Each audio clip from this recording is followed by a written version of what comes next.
Good morning, guys. So it's time for a new round of questions. Thank you for placing all these awesome questions and comments on my channel. I love it. I read every one of them. But if you want to make absolutely sure that I watch your comment and that I actually read your question, leave it in the last video always, because I'm getting a ton of comments right now and I simply can't keep up with them over the long run. It might be a couple of months yet where I read all the comments, but eventually I'll have to shift over to only focusing on the comments in the latest video. But the first question in this round is, how many images are you putting in those long 5,000 word articles? So first I'll say most of my articles are way shorter than this. Most articles I put on my sites are maybe between 1,500 and 2,500 words. So there's that. But for these longer articles, it totally depends on the topic, of course. I mean, if there's some incentive for me to put in images, if there's something I need to explain, I'll typically do some graphics or find some good pictures to illustrate that. But something that I see many times is that writers with a long article, they will just fill it up with images, sort of because they feel like they have to entertain the reader. And I haven't found that in any way to be something you have to do. I haven't found any correlation between time on site and the number of images on it. I mean, I have articles with 5,000 words or even longer with just a few pictures in there. And they do perfectly fine. People will stay there for a long time and they will do really well with ads also. So that's the other way to think about.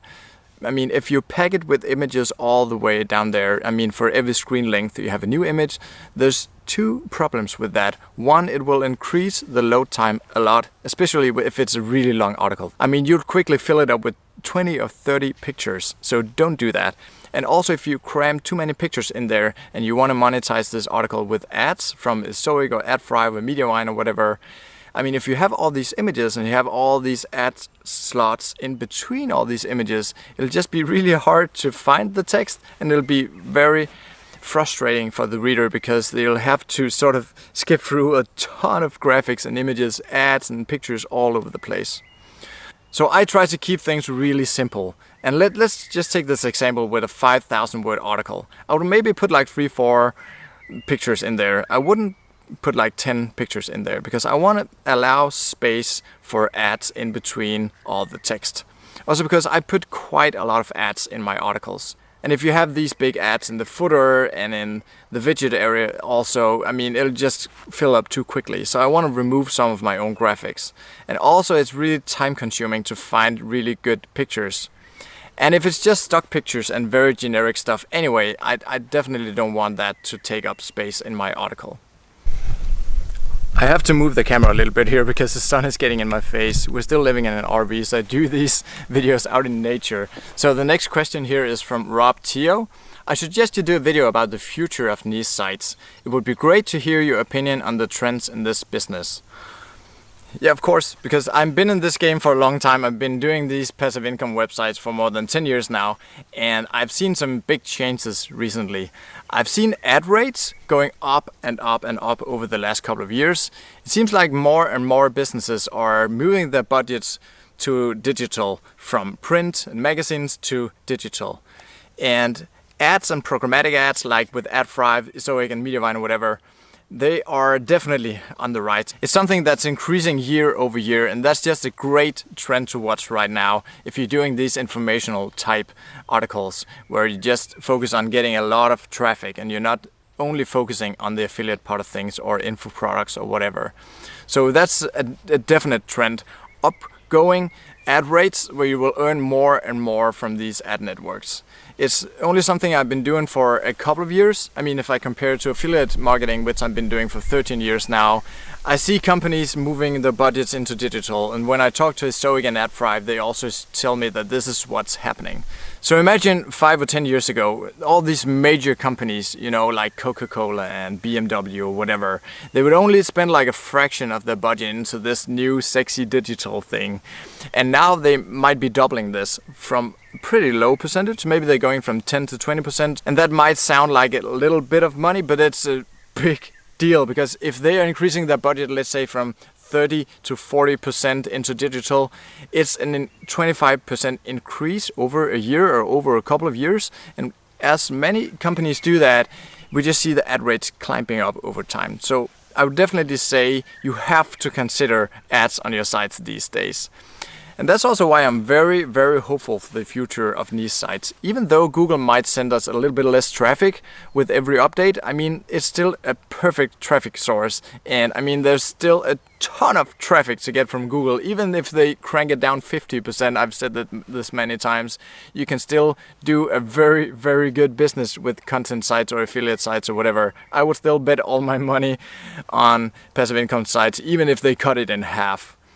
And also, if you look at other trends like Amazon slashing the affiliate commissions, I mean, that just pushes us to be a little less lazy and maybe create our own digital products. And that's really great, because when you are forced to create a digital product or an info product, as we can call it, or maybe just promote some affiliate products over with ClickBank or somewhere else where you can find these digital products, you can earn a much, much higher commission than you can with Amazon.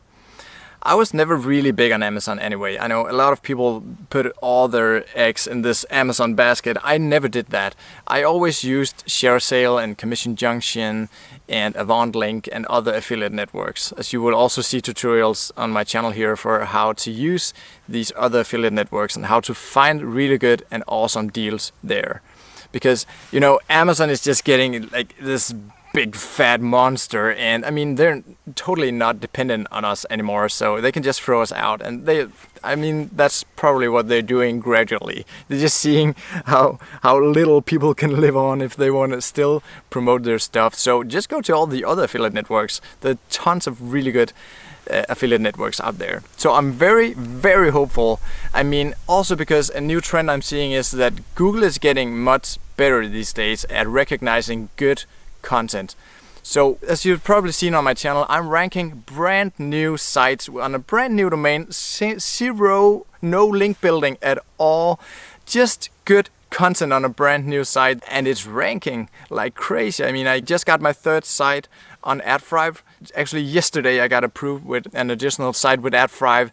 So now I have 3 sites that I started from completely scratch within 2 years that all have a lot of traction in Google with zero link building. So to me, that's a sign that Google is getting better and better at recognizing good content. And that's great for us, because that means that this is not sort of a geeky game who can craft the best strategy on how to trick Google and how to create all these backlinks or do all this shady SEO stuff that takes ages to learn or whatever, because it's just getting harder and harder. It was a really, really geeky game to trick Google for many years in SEO, and I don't see that as the future of these content sites. It's just about creating really good content that actually creates value for the reader, and then, I mean, you'll crack through if you just start with underserved topics and do all these things that I teach you about on this channel. And of course, I'm also coming out with a course on how to do this. So yeah, I'm very, very hopeful for the future of content sites. Let's move on to the next question here. It's from Barry. Thank you, Barry. You've been active on my channel for a while. I've seen that. That's awesome. How do you decide what categories to use? So let's take this question first.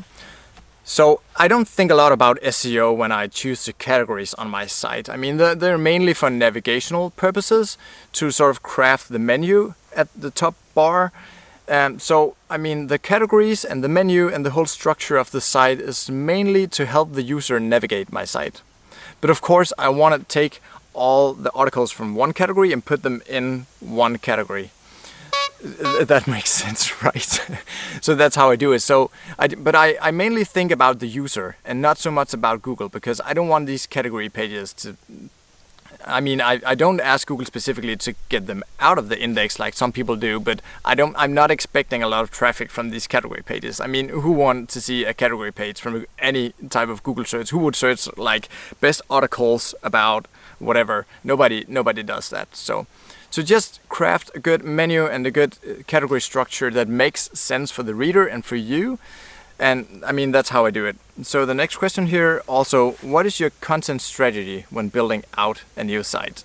So that's a huge question, and it's definitely something that I'm digging very, very deep into in my new course. But overall, I say, if I have to sort of boil my content strategy down, I always start with what I call underserved topics. And you've heard me talk about this quite a while if you've been watching my channel. So that means that I'm trying to find these holes or cracks where I can find a topic to write about that nobody else covered, or at least they didn't cover well.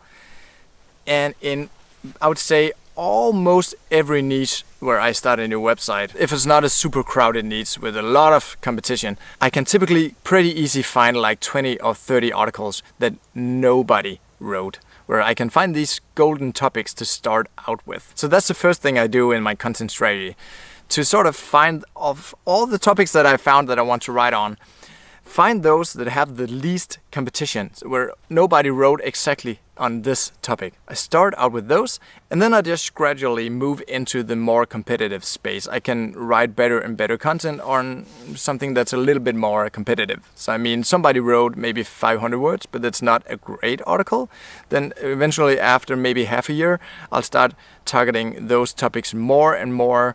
But in the beginning, I just want to focus as much as I can on the underserved topics for a couple of reasons. First, it will help me rank much faster in Google, because let's say it's an article about something very, very specific. So nobody wrote an article about this. So I took the time to actually craft this article.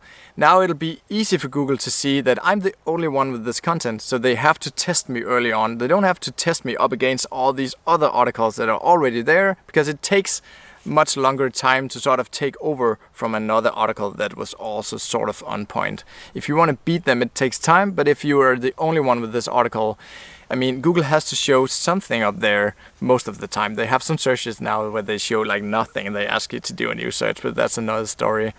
Most of the time they'll try to find something that's at least to some extent answering the question that people are putting into Google. So if it's not on point, they'll just put something there, and they sort of just it's like the algorithm is just waiting for somebody to craft this article, and as soon as you write it as the first one, it just shoots up there much faster. But not like shooting. It still takes like 5, 6, 7, 8 months, but it's just faster than if you're trying to beat an existing article. So the next question here is from Natural Treat. They ask, do I need to get approved from AdSense first to be able to get accepted from a SOIC? I don't think you need to be accepted first, so it's not like there's a certain order of things in order to get into a SOIC, but you will need to get accepted with AdSense, because you need all the ads and the whole ad buyer pool from AdSense to compete with all the other ad inventory with the SOIC in order for the system to work well. I don't know if they will even let you use their ads if you're not approved with AdSense. I don't think so. So you will need to get approved with AdSense. But I don't think you have to do it before you create your profile in there or before you set up your account. But let's say your site is rejected with AdSense, then I'd look into how that can be and see if you can sort of get around this. And you can also reach out to SOIC and see if they can help you figure out what's wrong with your site. But typically when you get rejected with AdSense, it's for a couple of reasons. Maybe you hired a writer who just copy-pasted articles from the web, so there's some duplicate content on your site. I know Google AdSense and all the premium ad networks, they have their own systems in place to check this, and this is definitely something they're checking for. They want to make sure that you have good original content all the way on your site. So let's say you're trying to pull bits and pieces from around the web and do like a website with just content that's elsewhere on the web. You will not get that approved with the premium ad network. There's also specific niches that will never get approved with AdSense. So there's a list you can check out on Google AdSense about that. It's pretty easy, and it's a changing list. It used to be that guns and violence was on that list. Guns is not on the list anymore. So you can actually have a website about guns and how to shoot guns or whatever and have ads on that one now. So the next question here is from Tom. He asks, how much time do you reckon it takes you to knock out a 1500 or 2500 word article after you've done a quick research, writing titles for outline and so on, the same you would provide for your writers? Alright, so let's say I did the outline, I found all the subheadings and I know what I'm going to put in this article, but I didn't write it yet.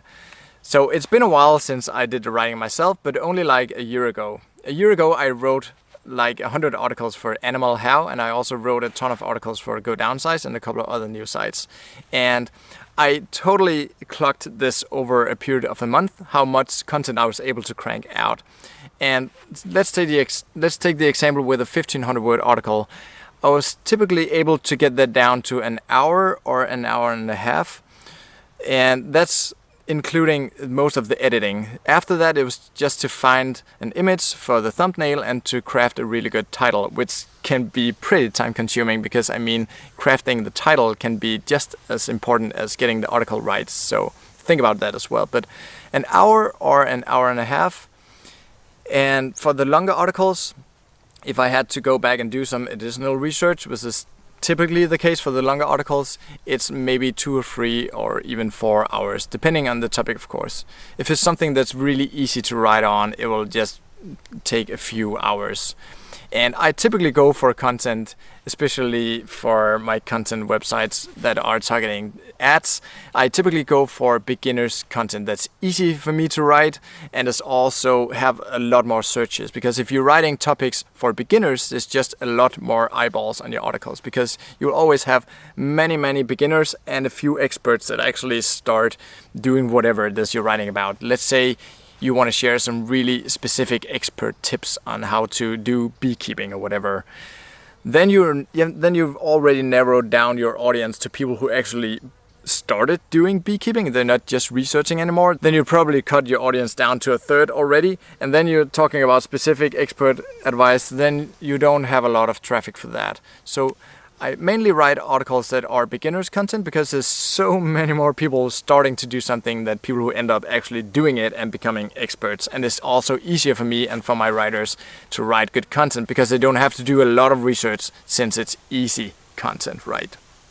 So the next question here is from Gulade, and I'm sorry, I'm definitely not pronouncing that all right, but he's asking, wouldn't the earnings on these small niches be small though? Will it still be 15 to 26 RPM?